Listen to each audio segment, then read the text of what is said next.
rahmetullahi ve berekatuhu hocam. Abim ile geldim, telefonda söylediğiniz gibi. Aleykümselam ve rahmetullahi ve berekatuhu. Maşallah. Gelin bakalım. Esselamu aleyküm ve rahmetullahi ve berekatuhu hocam. Aleykümselam ve rahmetullahi ve berekatuhu Abdurrahman. Nasılsınız hocam? Allah'a hamdolsun iyiyim. Ya sen nasılsın Abdullah? Elhamdülillah iyiyim hocam. Abdurrahman, sen nasılsın? Elhamdülillah iyiyim hocam.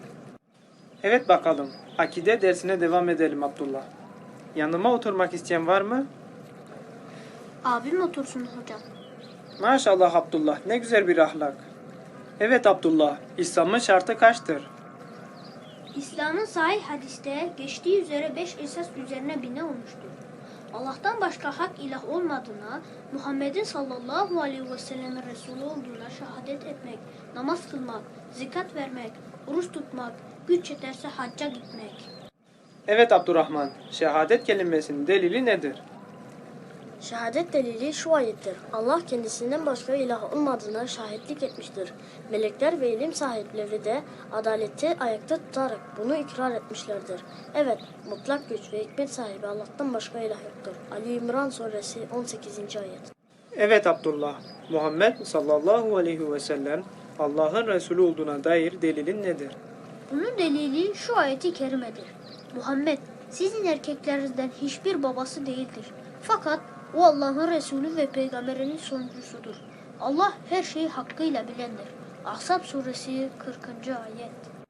Evet Abdurrahman, ibadette ihlaslı olmanın, namaz kılmanın ve zekat vermenin delili nedir? Bunun delili şu ayeti kelimedir. Halbuki onlara ancak dini yalnız ona has kılarak ve hanifler olarak Allah'a kulluk etmeleri, namazı kılmaları ve zekatı vermeleri emrolunmuştu. Dosdoğru din de işte budur. Beyyine suresi 5. ayet. Evet Abdullah, orucun delili nedir? Orucun delili şu ayettir.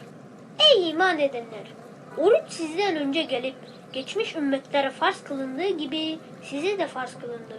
Umulur ki korunursunuz. Bakara suresi 183. ayet. Evet Abdurrahman, haccın delili nedir? Haccın delili şu ayettir. Yoluna güç yetirenlerin o eve hac etmesi Allah'ın insanların üzerine bir hakkıdır. Kim inkar ederse bilmelidir ki Allah bütün alemlerin müstahinidir. Ali İmran suresi 97. ayet. Evet Abdullah, imanın şartı kaçtır? İmanın esasları 6'dır. Allah'a, meleklerine, kitaplarına, resullerine, ahiret gününe, hayrın ve şerrin Allah'tan geldiğine iman etmektir. Evet Abdurrahman, ihsan nedir? Allah'ı görüyormuşçasına ibadet etmendir. Her ne kadar sen onu görmezsen de o seni görmektedir. Evet Abdullah, peygamberin kimdir? Peygamberim Muhammed İbni Abdullah İbni Abdülmuttalip İbni Haşim'dir. Haşim Kureş'ten Kureş'e, Arap'tan Araplara, Halil İbrahim Aleyhisselam'ın oğlu İsmail'in soyundandır. Peygamberimizin beldesi Mekke'dir. Medine'ye hicret etti. Vefat ettiğinde 63 yaşındaydı. Ömrünün 40 senesi peygamber olmadan önceydi. 23 senesi de peygamber olduğu döneme aittir. 40 yaşındayken Alak suresinin baş tarafı indi. İkra, oku emriyle nebi oldu. Müddessir suresi indiği zaman da Resul olup dine davet etmekle emrolundu. Evet Abdurrahman, Allah'ın Resulü ölmüş müdür, ölmemiş midir?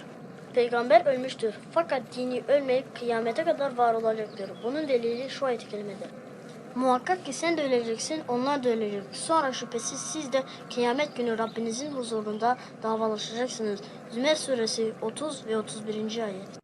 Evet Abdullah, insanlar öldükten sonra diriltilecekler mi? Evet, diriltilecekler. Buna dair delilim şu ayeti kerimedir. Sizi ondan, topraktan yarattık. Yine sizi oraya döndüreceğiz ve bir kez daha sizi ondan çıkaracağız. Taha suresi 55. ayet. Evet Abdurrahman, dirilmeyi inkar edenin hükmü nedir? Yeniden dirilmeyi inkar eden kafirdir. Buna dair delilim şu ayet-i kerimedir. İnkar edenler kesinlikle diriltilmeyeceklerini ileri sürdüler. De ki, hayır Rabbime andolsun ki mutlaka diriltileceksiniz. Sonra yaptıklarınız size haber verilecektir. Bu Allah'a göre kolaydır. Tegabun suresi 7. ayet. Allah'ın çokça salat ve selamı Muhammed'e, ehline ve ashabına olsun. Evet çocuklar, akide dersimizin sonuna geldik. Rabbim ilminize ilim katsın ve ayaklarınızı İslam üzere sabit kılsın. Allahümme amin. Allahümme amin. Allah razı olsun hocam. Allahümme amin. Allah razı olsun hocam. Esselamu Aleyküm ve Rahmetullahi ve Berekatuhu. Allah'a emanet olun hocam. Ve aleyküm selam ve rahmetullahi ve berekatuhu Abdullah. Esselamu aleyküm ve rahmetullahi ve berekatuhu hocam. Ve aleyküm selam ve rahmetullahi ve berekatuhu Abdurrahman.